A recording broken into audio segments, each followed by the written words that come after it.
अच्युतं केशवं कृष्णदामोदरं रामनारायणं जानकीवल्लभं रामनारायणं जानकीवल्लभम। जय श्री राम। आज की वीडियो में हम पौष मास महात्म्य का कथा अध्याय 21 आपके सामने प्रस्तुत करने जा रहे हैं। उम्मीद करती हूँ कथा का पूरा फल लेने के लिए आप कथा को शुरू से लेकर अंत तक जरूर श्रवण करेंगे। जय श्री राम। राजा ने विद्वानों और मंत्रियों के समाज से पूछा कि विचार कर कहिए, आज इस समय क्या करना उचित है। अयोध्या की दशा समझकर और दोनों प्रकार से असमंजस जानकर चलिए या रहिए, किसी ने कुछ नहीं कहा। जब किसी ने कोई सम्मति नहीं दी, तब राजा ने धीरज धर हृदय में विचार कर 4 चतुर गुप्तचर जासूस अयोध्या को भेजे और उनसे कह दिया कि तुम लोग श्री राम जी के प्रति भरत जी के सद्भाव, अच्छे भाव, प्रेम या दुर्भाव, बुरा भाव या विरोध का यथार्थ पता लगाकर जल्दी लौट आना, किसी को तुम्हारा पता ना लगने पाए। गुप्तचर अवध को गए और भरत जी का ढंग जानकर और उनकी करनी देखकर जैसे ही भरत जी चित्रकूट को चले, वे मिथिला को चल दिए। गुप्त दूतों ने जाकर राजा जनक जी की सभा में भरत जी की करनी का अपनी बुद्धि के अनुसार वर्णन किया। उसे सुनकर गुरु, कुटुंबी, मंत्री और राजा सभी सोच और स्नेह से अत्यंत व्याकुल हो गए। फिर जनक जी ने धीरज धरकर भरत जी की बड़ाई करके अच्छे योद्धाओं और साहनियों को बुलाया।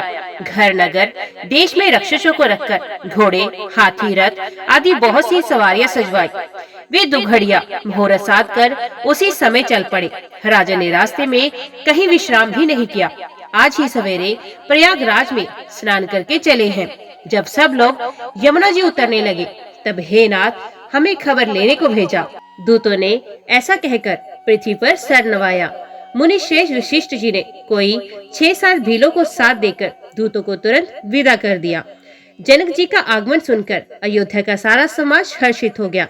श्री राम जी को बड़ा संकोच हुआ और देवराज इंद्र तो विशेष रूप से सोच के वश में हो गए। कुटिल कैकेयी मन ही मन पश्चाताप से गली जाती है, किसी से क्या कहे और किसको दोष दे। और सब नर नारी मन में ऐसा विचार कर प्रसन्न हो रहे हैं कि अच्छा हुआ जनक जी ने आने से 4 कुछ दिन और रहना हो गया। इस तरह वे दिन भी बीत गया। दूसरे दिन प्रातःकाल सब कोई स्नान करने लगे। स्नान करके सब नर नारी गणेश जी, गौरी जी, महादेव जी और सूर्य भगवान की पूजा करते हैं। फिर लक्ष्मीपति भगवान विष्णु के चरणों की वंदना करके दोनों हाथ जोड़कर आंचल पसार कर विनती करते हैं कि श्री राम जी राजा हो, जानकी जी रानी हो तथा राजधानी अयोध्या आनंद की सीमा होकर फिर समाज सहित सुख पूर्वक बसे और श्री राम जी भरत जी को युवराज बनाए। हे देव, इस सुख रूपी अमृत से सींचकर सब किसी को जगत में जीने का लाभ दीजिए। गुरु, समाज और भाइयों समेत श्री राम जी का राज्य अवधपुरी में हो और श्री राम जी के राजा रहते हुए हम लोग अयोध्या में मरे।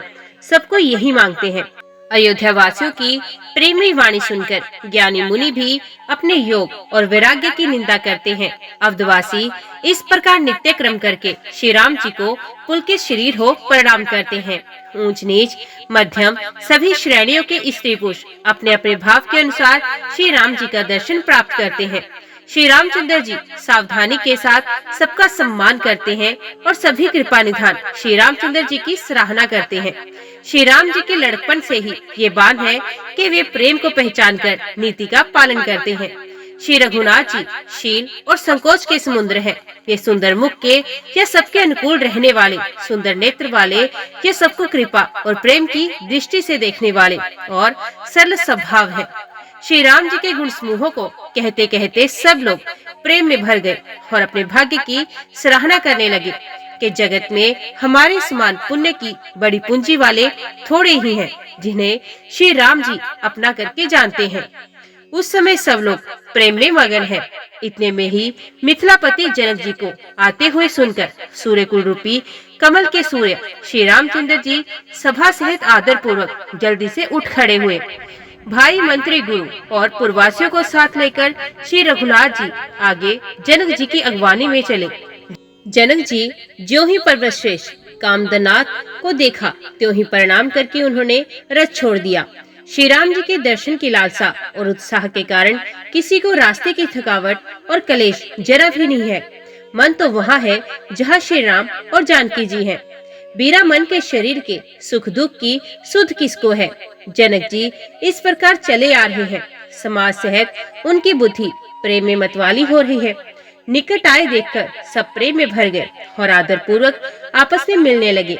जनक जी वशिष्ठ आदि अयोध्यावासी मुनियों के चरणों की वंदना करने लगे और श्री रामचंद्र जी ने शतानंद और जनकपुर वासी ऋषियों को प्रणाम किया। फिर भाइयों समेत श्री राम जी राजा जनक जी से मिलकर उन्हें समाज सहित अपने आश्रम को ले आ चले।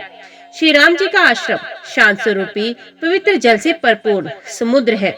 जनक जी की सेना समाज मानो करुणा रस की नदी है, जिसे श्री रघुनाथ जी उस आश्रम रूपी शांत रस के समुद्र में मिलाने के लिए जा रहे हैं।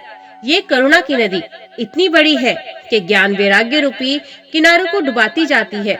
शोक भरे वचन नद और नाले हैं जो इस नदी में मिलते हैं, और सोच की लंबी सांसें ही वायु के झकोरों से उठाने वाली तरंगे हैं जो धैर्य रूपी किनारे के उत्तम वृक्षों को तोड़ रही हैं। भयानक शोक ही उस नदी की तेज धारा है। भय और भ्रम ही उसके असंख्य भंवर और चक्र हैं। विद्वान मल्लाह है, विद्या ही बड़ी नाव है, परंतु वे उसे खे नहीं सकते। किसी को उसकी अटकल ही नहीं आती। वन में विचरने वाले बेचारे कोल किरात ही यात्री हैं, जो उस नदी को देखकर हृदय में हार कर थक गए हैं। ये करुणा नदी जब आश्रम समुद्र में जाकर मिली तो मानो वे समुद्र अकुला उठा। दोनों राज समाज शोक से व्याकुल हो गए। किसी को न ज्ञान रहा, न धीरज और न लाज रही। राजा दशरथ जी के रूप, गुण और शील की सराहना करते हुए सब रो रहे हैं और शोक समुद्र में डुबकी लगा रहे हैं। शोक समुद्र में डुबकी लगाते हुए सभी स्त्री पुरुष महान व्याकुल होकर चिंता कर रहे हैं। वे सब विधाता को दोष देते हुए क्रोध युक्त होकर कह रहे हैं कि प्रतिकूल विधाता ने ये क्या किया। तुलसीदास जी कहते हैं कि देवता, सिद्ध, तपस्वी, योगी और मुनि गणों में कोई भी समर्थ नहीं है जो उस समय जनकराज की दशा देखकर प्रेम की नदी को पार कर सके। जहाँ तहाँ श्रेष्ठ मुनियों ने लोगों को अपरिमित उपदेश दिए और वशिष्ठ जी ने जनक जी से कहा कि हे राजन, आप धैर्य धारण कीजिए। जिन राजा जनक का ज्ञान रूपी सूर्य आवागमन रूपी रात्रि का नाश कर देता है और जिनकी वचन रूपी किरणें मुनि रूपी कमलों को खिला देती हैं, आनंदित करती हैं, क्या मोह और ममता उनके निकट भी आ सकते हैं। ये तो श्री सीताराम जी के प्रेम की महिमा है, अर्थात राजा जनक जी की ये दशा श्री सीताराम जी के अलौकिक प्रेम के कारण है, लौकिक मोह ममता के कारण नहीं। जो लौकिक मोह ममता को पार कर चुके हैं उन पर श्री सीताराम जी का प्रेम अपना प्रभाव दिखाए बिना नहीं रहता। विषयी, साधक और ज्ञानवान सिद्ध पुरुष जगत में ये तीन प्रकार के जीव वेदों ने बनाए हैं। इन तीनों से जिनका चित्त श्री राम जी के स्नेह से सरोवार रहता है, साधुओं की सभा में उसी का बड़ा आदर होता है। श्री राम जी के प्रेम के बिना ज्ञान शोभा नहीं देता। जैसे कर्णधार के बिना जहाज, वशिष्ठ जी ने जनक जी को बहुत प्रकार से समझाया। तदंतर सब लोगों ने श्री राम जी को घाट पर स्नान किया। स्त्री पुरुष सब शोक से पूर्ण थे। वे दिन बिना ही जल के बीत गया। पशु पक्षी और हिरणों तक ने कुछ आहार नहीं किया। तब प्रियजनों एवं कुटुंबियों का तो विचार ही क्या किया जाए। निमिराज जनक जी और रघुराज रामचंद्र जी तथा दोनों और के समाज ने दूसरे दिन सवेरे स्नान किया और सब बड़ के वृक्ष के नीचे जा बैठे। सबके मन उदास और शरीर दुबले हैं। जो दशरथ जी की नगरी अयोध्या रहने वाले और जो मिथिलापति जनक जी के नगर जनकपुर के रहने वाले ब्राह्मण थे तथा सूर्यवंश के गुरु वशिष्ठ जी तथा जनक जी के पुरोहित शतानंद जी, जिन्होंने सांसारिक अभ्युदय का मार्ग तथा परमार्थ का मार्ग छान डाला था, वे सब धर्म, नीति, वैराग्य तथा विवेक युक्त अनेकों उपदेश देने लगे। विश्वामित्र जी ने पुरानी कथाएं कह कहकर सारी सभा को सुंदरवाणी से समझाया।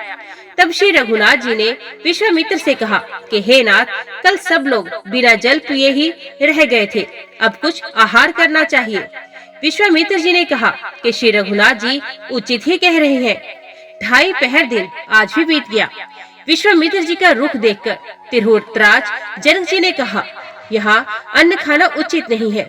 राजा का सुंदर कथन सबके मन को अच्छा लगा। सब आज्ञा पाकर नहाने चले। उसी समय अनेकों प्रकार के बहुत से फल, फूल, पत्ते, मूल आदि बहरंगियां और बोझों में भर भर कर वनवासी लोग ले आए।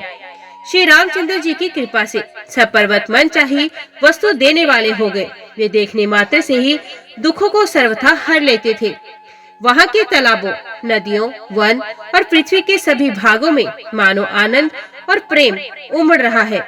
बेले और वृक्ष सभी फल और फूलों से युक्त हो गए। पक्षी, पशु और भौरे अनुकूल बोलने लगे। उस अवसर पर वन में बहुत उत्साह, आनंद था। सब किसी को सुख देने वाली शीतल, मंद, सुगंध हवा चल रही थी। वन की मनोहरता वर्णन नहीं की जा सकती। मानो पृथ्वी जनक जी की पहुनाई कर रही हो। तब जनकपुर वासी सब लोग नहा नहा कर श्री रामचंद्र जी, जनक जी और मुनि की आज्ञा पाकर सुंदर वृक्षों को देख देख कर प्रेम में भरकर जहाँ तहाँ उतरने लगे। पवित्र, सुंदर और अमृत के समान स्वादिष्ट अनेकों प्रकार के पत्ते, फल, मूल और कंद श्री राम जी के गुरु वशिष्ठ ने सबके पास बोझे भर भर कर आदर पूर्वक भेज दिए। तब वे पितृ देवता, अतिथि और गुरु की पूजा करके फलाहार करने लगे। इस प्रकार 4 दिन बीत गए। श्री रामचंद्र जी को देखकर सभी नर नारी सुखी हैं। दोनों समाजों के मन में ऐसी इच्छा है कि श्री सीताराम जी के बिना लौटना अच्छा नहीं है। श्री सीताराम जी के साथ वन में रहना करोड़ों देवलोकों के निवास के समान सुखदायक है। श्री लक्ष्मण जी, श्री राम जी और श्री जानकी जी को छोड़कर जिसको घर अच्छा लगे, विधाता उसके विपरीत है। जब देव सबके अनुकूल हो तभी श्री राम जी के पास वन में निवास हो सकता है। मंदाकिनी जी का तीनों समय स्नान और आनंद तथा मंगलों की माला रूप श्री राम का दर्शन, श्री राम जी के पर्वत, वन और तपस्वी के स्थानों में घूमना और अमृत के समान कंदमूल फलों का भोजन 14 वर्ष सुख के साथ पल के समान हो जाएंगे। जाते हुए जान ही न पड़ेगा। सब लोग कह रहे हैं कि हम इस सुख के योग्य नहीं, हमारे ऐसे भाग्य कहाँ। दोनों समाजों का श्री रामचंद्र जी के चरणों में सहज स्वभाव से ही प्रेम है। इस प्रकार सब मनोरथ कर रहे हैं। उनके प्रेम युक्त वचन सुनते ही सुनने वालों के मनों को हर लेते हैं। उसी समय सीता जी की माता श्री सुनैना जी की भेजी हुई दासियां कौशल्या जी की आदि को मिलने का सुंदर अवसर देखकर आई। उनसे ये सुनकर कि सीता की सब सासुएं इस समय फुर्सत में हैं, जनक राज का रणनिवास उनसे मिलने आया। कौशल्या जी ने आदर पूर्वक उनका सम्मान किया और समय उचित आसन ला कर दिए। दोनों ओर सबके शील और प्रेम को देखकर सुनकर कठोर वज्र भी पिघल जाते हैं। शरीर पुलकित और शिथिल है और नेत्रों में शोक और प्रेम की आंसू हैं। सब अपने पैरों के नखों से जमीन कुरेदने और सोचने लगी। सभी श्री सीताराम जी के प्रेम की मूर्ति सी हैं, मानो स्वयं करुणा ही बहुत से वेश धारण करके विसूर रही हो, दुख कर रही हो। सीता जी की माता सुनैना जी ने कहा, विधाता की बुद्धि बड़ी टेढ़ी है, जो दूध के फेन जैसी कोमल वस्तु को वज्र की टांकी से फोड़ रहा है। अमृत केवल सुनने में आता है और विष जहाँ तहाँ प्रत्यक्ष देखे जाते हैं। विधाता की सभी करतूते भयंकर हैं। जहाँ तहाँ कोए, उल्लू और बगुले ही दिखाई देते हैं। हंस तो एक मानसरोवर में ही है। ये सुनकर देवी सुमित्रा जी शोक के साथ कहने लगी, विधाता की चाल बड़ी ही विपरीत और विचित्र है, जो सृष्टि को उत्पन्न करके पालता है और फिर नष्ट कर डालता है। विधाता की बुद्धि बालकों के खेल के समान भोली है। कौशल्या जी ने कहा, किसी का दोष नहीं, दुख सुख हानि लाभ सब कर्म के अधीन है। कर्म की गति कठिन है, उसे विधाता ही जानता है, जो शुभ और अशुभ सभी फलों को देने वाला है। ईश्वर की आज्ञा सभी के सर पर है। उत्पत्ति, स्थिति और प्रलय तथा अमृत और विष के सर पर है। हे देवी, मोहवश सोच करना व्यर्थ है। विधाता का प्रपंच ऐसा ही अचल और अनादि है। महाराज के मरने और जीने की बात को हृदय में याद करके जो चिंता करती है, वे तो हे सखी हम अपने हित की हानि देखकर स्वार्थवश करती हैं। सीता जी की माता ने कहा, आपका कथन उत्तम और सत्य है। आप पुण्य आत्माओं के सीमा रूप अवधपति महाराज दशरथ जी की ही तो रानी है, फिर भला ऐसा क्यों ना कहेंगी। कौशल्या जी ने दुख भरे हृदय से कहा, श्री राम, लक्ष्मण और सीता वन में जाएं। इसका परिणाम तो अच्छा ही होगा, बुरा नहीं। मुझे तो भरत की चिंता है। ईश्वर के अनुग्रह और आपके आशीर्वाद से मेरे चारों पुत्र और 4 बहुएं गंगा जी के जल के समान पवित्र हैं। हे सखी, मैंने कभी श्री राम की सौगंध नहीं की, सो आज श्री राम की शपथ करके सत्य भाव से कहती हूँ।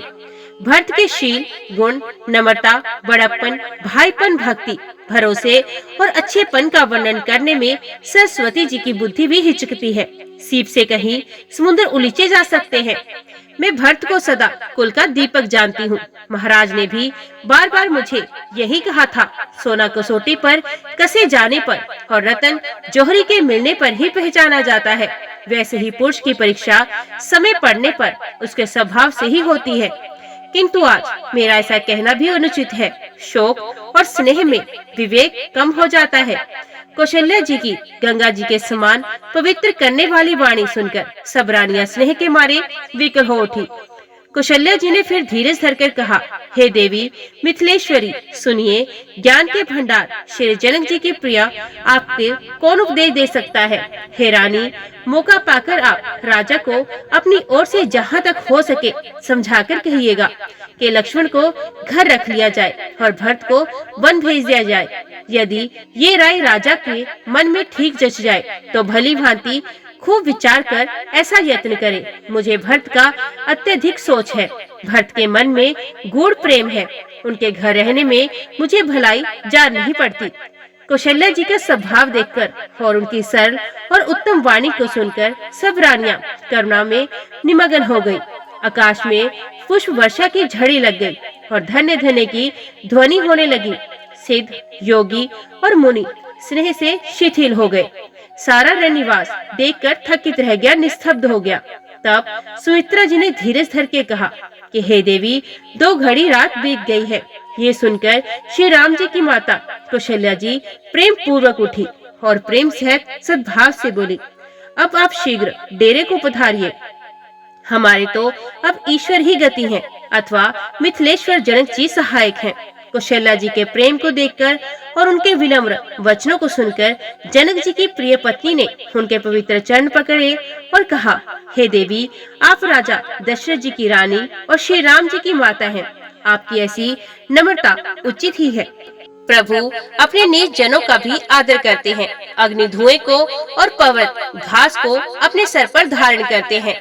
हमारे राजा तो कर्म, मन और वाणी से आपके सेवक हैं और सदा सहायक तो श्री महादेव जी, पार्वती जी हैं। आपका सहायक होने योग्य जगत में कौन है।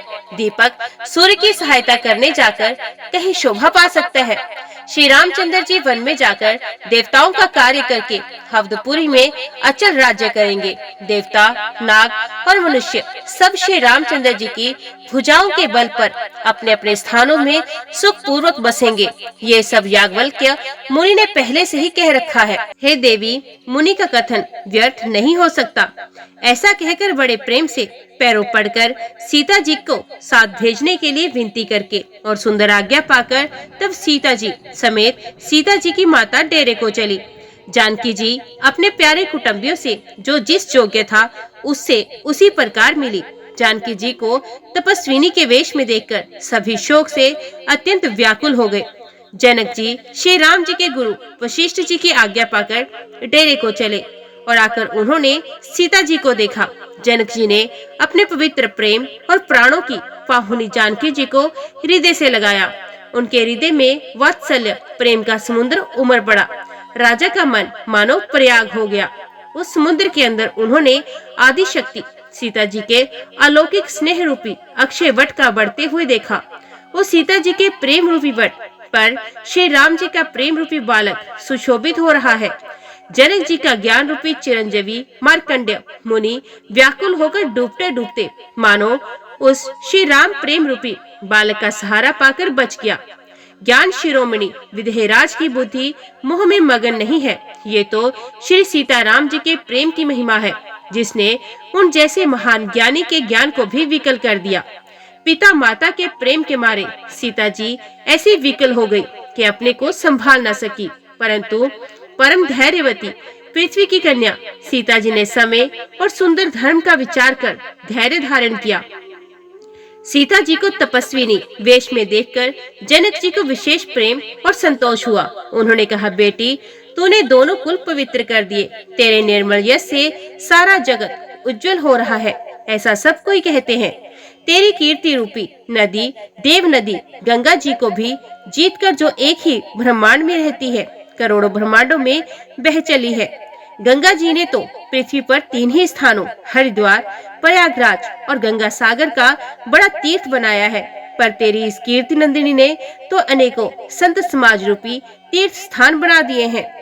पिता जनक जी ने तो स्नेह से सच्ची सुंदर वाणी कही, परंतु अपनी बड़ाई सुनकर सीता जी मानो संकोच में समा गई। पिता माता ने उन्हें फिर हृदय से लगाया और हित भरी सुंदर सी और आशीष दी। सीता जी कुछ कहती नहीं है, परंतु मन में सकुचा रहे हैं कि रात में सासुओं की सेवा छोड़कर यहाँ रहना अच्छा नहीं। रानी सुनैना जी ने जानकी जी का रुख देखकर उनके मन की बात समझकर राजा जनक जी को जना दिया।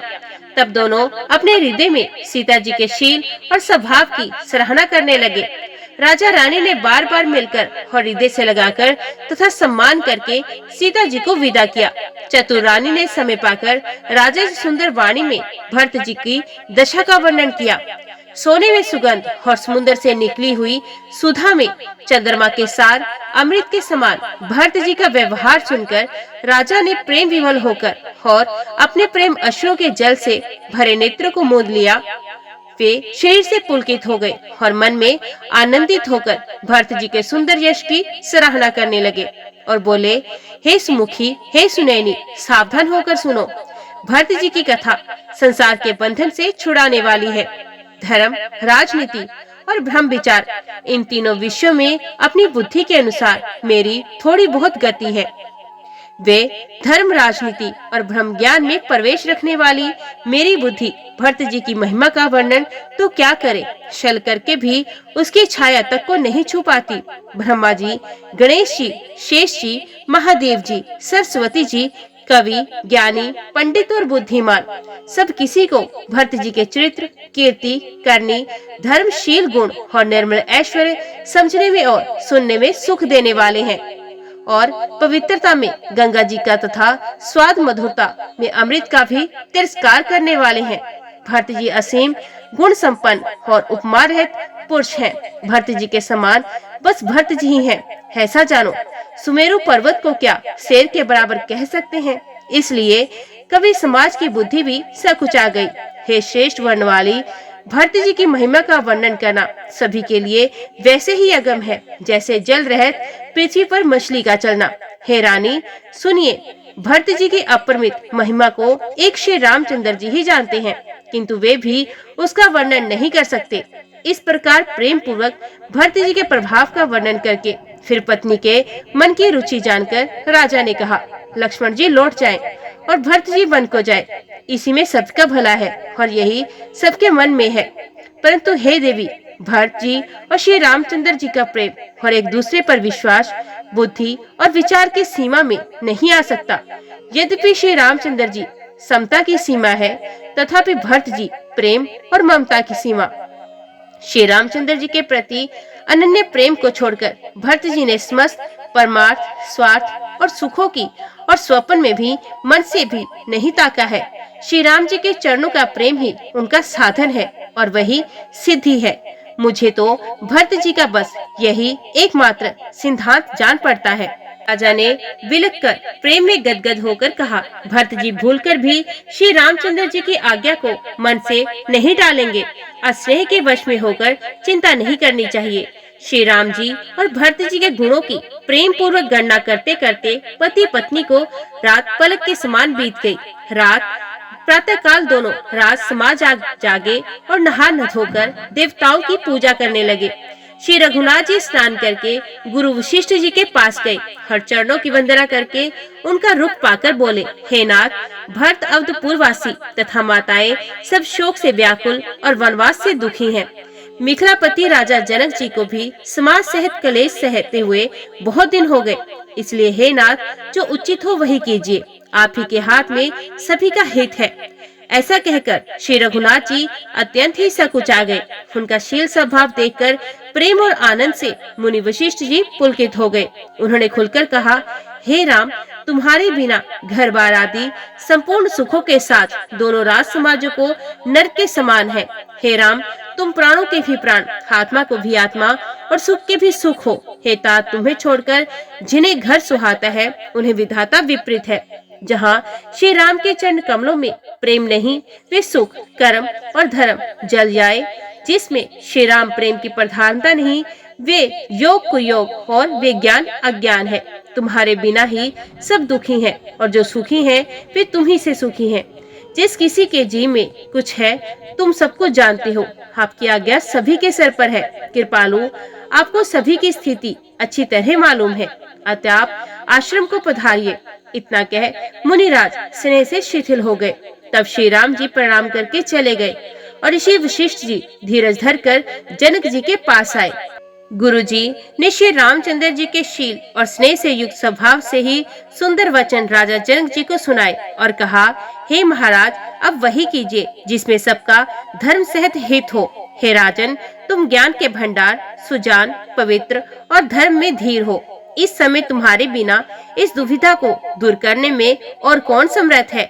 मुनि वशिष्ठ जी के वचन सुनकर जनक जी प्रेम में मगन हो गए। उनकी दशा देखकर ज्ञान और वैराग्य को भी वैराग्य हो गया। वे प्रेम से शिथिल हो गए और मन में विचार करने लगे कि हम यहाँ आए, ये अच्छा नहीं किया। राजा दशरथ जी ने श्री राम जी को वन जाने के लिए कहा और स्वयं अपने प्रिय के प्रेम को प्रमाणित कर दिया। परंतु हम अब इन्हें वन से और गहन वन को भेजकर अपने विवेक की बड़ाई में आनंदित हुए लौटेंगे कि हमें जरा भी मोह नहीं है। हम श्री राम जी को वन में छोड़कर चले आए, दशरथ जी की तरह मरे नहीं। तपस्वी, मुनि, ब्राह्मण ये सब सुन और देखकर प्रेमवश बहुत ही व्याकुल हो गए। समय का विचार करके राजा जनक जी धीरज धरकर समाज सहित भरत जी के पास चले। भरत जी ने आकर उन्हें आगे होकर लिया और सम्मान समय अनुकूल अच्छे आसन दिए। तिरहुत राज जनक जी कहने लगे, हे तात भरत, तुमको श्री राम जी का स्वभाव मालूम ही है। श्री रामचंद्र जी सत्यव्रती और धर्मपरायण है, सबका शील और स्नेह रखने वाले हैं, इसलिए वे संकोचवश संकट सह रहे हैं। अब तुम जो आज्ञा दो वे उनसे कही जाए। भरत जी ये सुनकर पुलकित शरीर ही नेत्रों में जल भरकर बड़ा भारी धीरज धरकर बोले, हे प्रभु, आप हमारे पिता के समान प्रिय और पूज्य हैं और कुल गुरु श्री वशिष्ठ जी के समान हितैषी तो माता पिता भी नहीं है। विश्वामित्र जी आदि मुनियों और मंत्रियों का समाज है और आज के दिन ज्ञान के समुद्र आप भी उपस्थित हैं। हे स्वामी, मुझे अपना बच्चा, सेवक और आज्ञा अनुसार चलने वाला समझकर शिक्षा दीजिए। इस समाज और पुण्य स्थल में आप जैसे ज्ञानी और पूज्य का पूछना, इस पर यदि मैं मौन रहता हूँ तो मलिन समझा जाऊंगा और बोलना पागलपन होगा। तथापि मैं छोटे मुंह बड़ी बात कहता हूँ। हे तात, विधाता को प्रतिकूल जानकर क्षमा कीजिएगा। वेद, शास्त्र और पुराणों में प्रसिद्ध है और जगत जानता है कि सेवा धर्म बड़ा कठिन है। स्वाधीन धर्म में स्वामी के प्रति कर्तव्य पालन में और स्वार्थ में विरोध है। दोनों एक साथ नहीं निभ सकते। वैर अंधा होता है और प्रेम को ज्ञान नहीं रहता। मैं स्वार्थवश कहूँगा या प्रेमवश, दोनों ही भूल होने का भय है। अतएव मुझे प्राधीन जानकर श्री रामचंद्र जी के रुचि, धर्म और सत्य के व्रत को रखते हुए, जो सबके समस्त और समझ सबके लिए हितकारी हो, आप सबका प्रेम पहचान कर ही कहिए। भरत जी के वचन सुनकर और उनका स्वभाव देखकर समाज सहित राजा जनक उनकी सराहना करने लगे। भरत जी के वचन सुगम और अगम, सुंदर, कोमल और कठोर है। उनमें अक्षर थोड़े हैं परंतु अर्थ अत्यंत अपार भरा हुआ है। जैसे मुख का प्रतिबिंब दर्पण में दिखता है और दर्पण अपने हाथ में है, फिर भी वे मुख का प्रतिबिंब पकड़ा नहीं जाता, इसी प्रकार भरत जी की अद्भुत वाणी भी पकड़ में नहीं आ रही। किसी से कुछ उत्तर देते नहीं बना। तब राजा जनक जी, भरत जी तथा मुनि वशिष्ठ जी समाज के साथ वहां गए जहां देवता रूपी कुमुदों के खिलाने वाले, सुख देने वाले चंद्रमा श्री रामचंद्र जी थे। ये समाचार सुनकर सब लोग सोच में व्याकुल हो गए, जैसे नए पहले वर्ष के जल के संयोग से मछलियां व्याकुल होती हैं। देवताओं ने पहले कुल गुरु वशिष्ठ जी को प्रेम विहल दशा देखी, फिर विदेह जी की विशेष स्नेह को देखा और तब श्री राम भक्ति के ओतप्रोत भरत जी को देखा।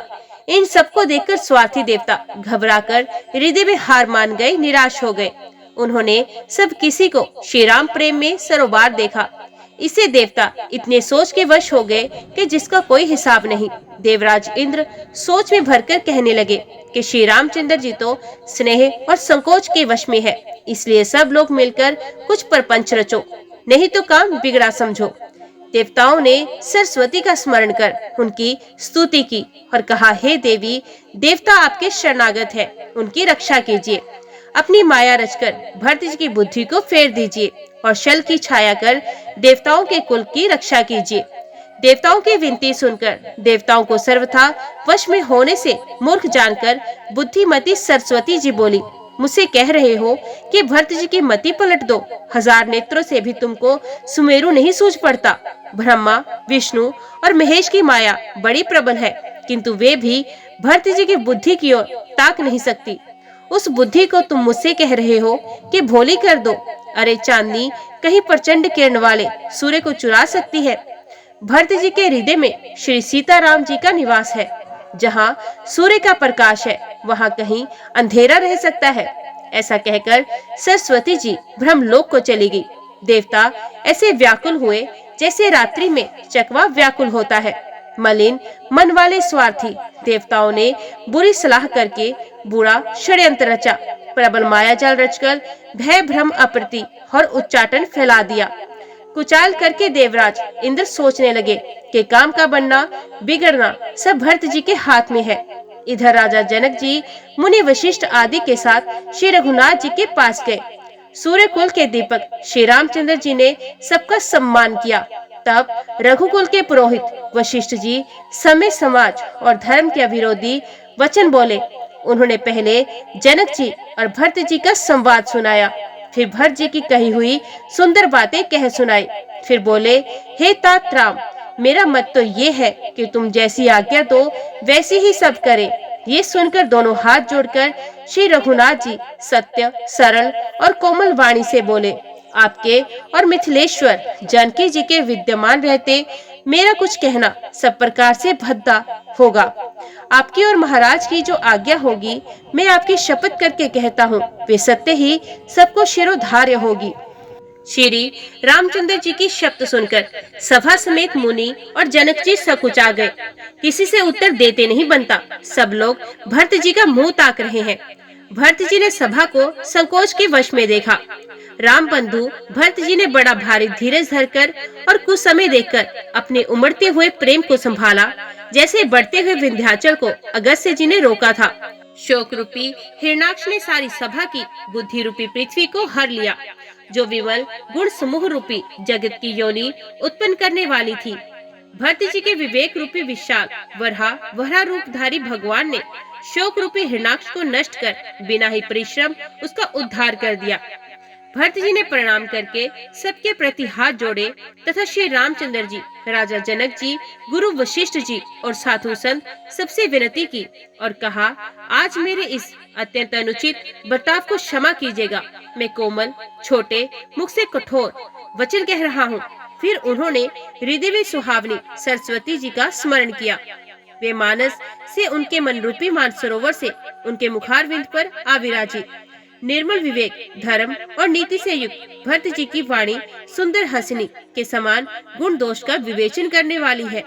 विवेक के नेत्रों से सारे समाज को प्रेम से शिथिल देख सबको प्रणाम कर श्री सीता जी और श्री रघुनाथ जी का स्मरण करके भरत जी बोले, हे प्रभु, आप माता पिता, सुहृद मित्र, गुरु स्वामी पूज्य, परम हितैषी और अंतर्यामी है। सरल हृदय, श्रेष्ठ मालिक, शील के भंडार, शरणागत की रक्षा करने वाले, सर्वज्ञ, सुजान, समृद्ध शरणागत का हित करने वाले, गुणों का आदर करने वाले और अवगुणों तथा पापों को हरने वाले, हे गोसाई, आप सरीखे स्वामी आप ही हैं और स्वामी के साथ द्रोह करने में मेरे समान मैं ही हूँ।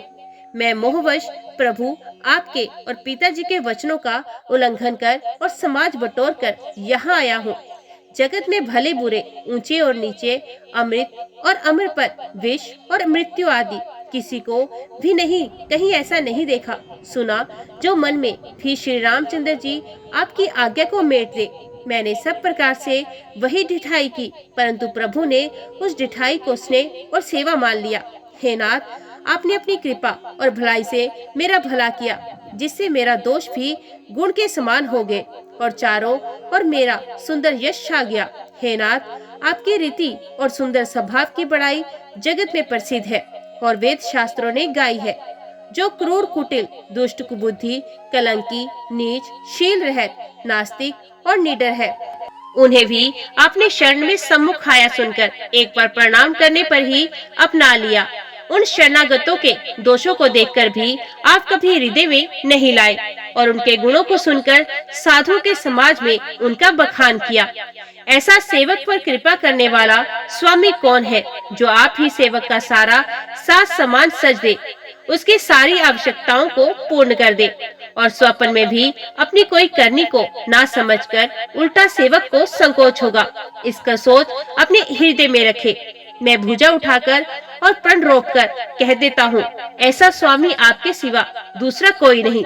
बंदर आदि पशु नाचते हैं और तोते सीखे हुए पाठ में प्रवीण हो जाते हैं, परंतु तोते का पाठ प्रवीण तरूप गुण और पशु के नाचने की गति पढ़ाने वाले और नचाने वाले के अधीन है। इस प्रकार अपने सेवकों की बिगड़ी बात सुधार कर और सम्मान देकर आपने उन्हें साधुओं का शिरोमणि बना दिया। कृपालु आपके सिवा अपनी विरदावली का और कौन जबरदस्ती पालन करेगा। मैं शोक से या स्नेह से या बाल स्वभाव से आज्ञा को बाई लाकर चला आया, या भी कृपालु स्वामी ने अपनी ओर देखकर सभी प्रकार से मेरा भला ही माना। मैंने सुंदर मंगलों के मूल आपके चरणों का दर्शन किया और ये जान लिया कि स्वामी मुझ पर स्वभाव से ही अनुकूल है। इस बड़े समाज में अपने भाग्य को देखा कि इतनी बड़ी चूक होने पर भी स्वामी का मुझ पर कितना अनुराग है। कृपा निधान ने मुझ पर सांगोपांग भरपेट कृपा अनुग्रह सब अधिक ही किया। हे गोसाई, आपने अपने शील, स्वभाव और भलाई से मेरा दुलार रखा। हे नाथ, मैंने स्वामी और समाज के संकोच को छोड़कर अविनय या विनय भरी जैसी रुचि हुई वैसी ही वाणी कहकर सर्वथा ढिठाई ही की। हे देव, मेरे आतुरता को जानकर आप क्षमा करेंगे। सुहृद, बुद्धिमान और श्रेष्ठ मालिक से बहुत कहना बड़ा अपराध है, इसलिए हे देव, अब मुझे आज्ञा दीजिए। आपने मेरी सभी बात सुधार दी। प्रभु, आपके चरण कमलों की रज जो सत्य, पुण्य और सुख की सुहावनी सीमा है, उसकी दुहाई करके मैं अपने हृदय की जागते, सोते और स्वप्न में भी बनी रहने वाली इच्छा कहता हूँ। वे रुचि है कपट, स्वार्थ और अर्थ, धर्म, काम, मोक्ष रूप चारों फलों को छोड़कर स्वाभाविक प्रेम से स्वामी की सेवा करना और आज्ञा पालन के समान शेष स्वामी की और कोई सेवा नहीं है। हे देव, अब वही आज्ञा रूप प्रसाद सेवक को मिल जाए। भरत जी ऐसा कहकर प्रेम के बहुत ही विवश में हो गए। शरीर पुलकित हो उठा, नेत्रों में प्रेमश्रु का जल भर आया। अकुलाकर व्याकुल होकर उन्होंने प्रभु श्री रामचंद्र जी के चरण कमल पकड़ लिए। उस समय को और स्नेह को कहा नहीं जा सकता। कृपा सिंधु श्री रामचंद्र जी ने सुंदर वाणी से भरत जी का सम्मान करके हाथ पकड़कर उनको अपने पास बिठा लिया। भरत जी की विनती सुनकर, उनका स्वभाव देखकर सारी सभा और श्री रघुनाथ जी स्नेह से शिथिल हो गए। श्री रघुनाथ जी, साधुओं का समाज, मुनि वशिष्ठ जी और मिथिलापति जनक जी स्नेह से शिथिल हो गए। सब मन ही मन भरत जी के भाईपन और उनकी भक्ति की अतिशय महिमा को सराहने लगे। देवता मलिन मन से भरत जी की प्रशंसा करते हुए उन पर फूल बरसाने लगे। तुलसीदास जी कहते हैं, सब लोग भरत जी का भाषण सुनकर व्याकुल हो गए और ऐसे सकुचा गए जैसे रात्रि के आगमन से कमल। दोनों समाजों के सभी नर नारियों को दीन और दुखी देखकर महामलिन मन इंद्र मरे हुओं को मारकर अपना मंगल चाहता है।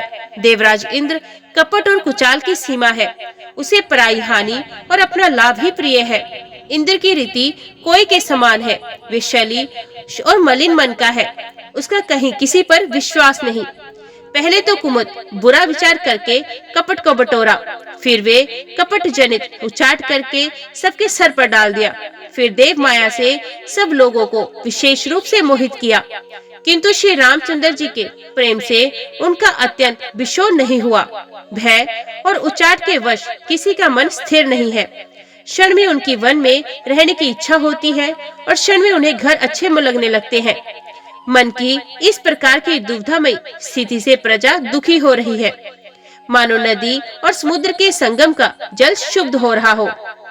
चित्त दो तरफा हो जाने से वे कहीं संतोष नहीं पाते और एक दूसरे से अपना मर्म भी नहीं कहते।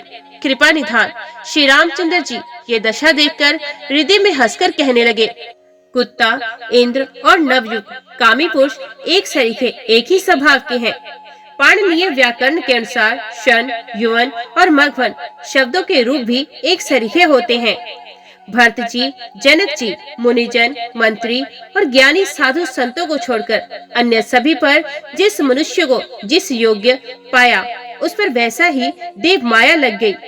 कृपा सिंधु श्री रामचंद्र जी ने लोगों को अपने स्नेह और देवराज इंद्र के भारी शल से दुखी देखा। सभा, राजा जनक, गुरु, ब्राह्मण और मंत्री आदि सभी की बुद्धि को भरत जी की भक्ति के कील लिया। सब लोग चित्र लिखे से श्री रामचंद्र जी की ओर देख रहे हैं, सकुचाते हुए, सिखाए हुए से वचन बोलते हैं। भरत जी की प्रीति, नम्रता, विनय और बड़ाई सुनने में सुख देने वाली है, पर उसके वर्णन करने में कठिनता है। जय श्री राम। आज की वीडियो में इतना ही। उम्मीद करती हूँ वीडियो आपको पसंद आई होगी। वीडियो पसंद आई हो तो वीडियो को लाइक और चैनल को सब्सक्राइब जरूर कीजिएगा। जय श्री राम लिखकर कमेंट बॉक्स में अपनी हाजिरी और अपने सुझाव देना ना भूलिएगा। तो मिलते हैं अगली कथा अगले अध्याय के साथ। तब तक के लिए देखते व सुनते रहिए। जय मां कंजक, जय माता दी।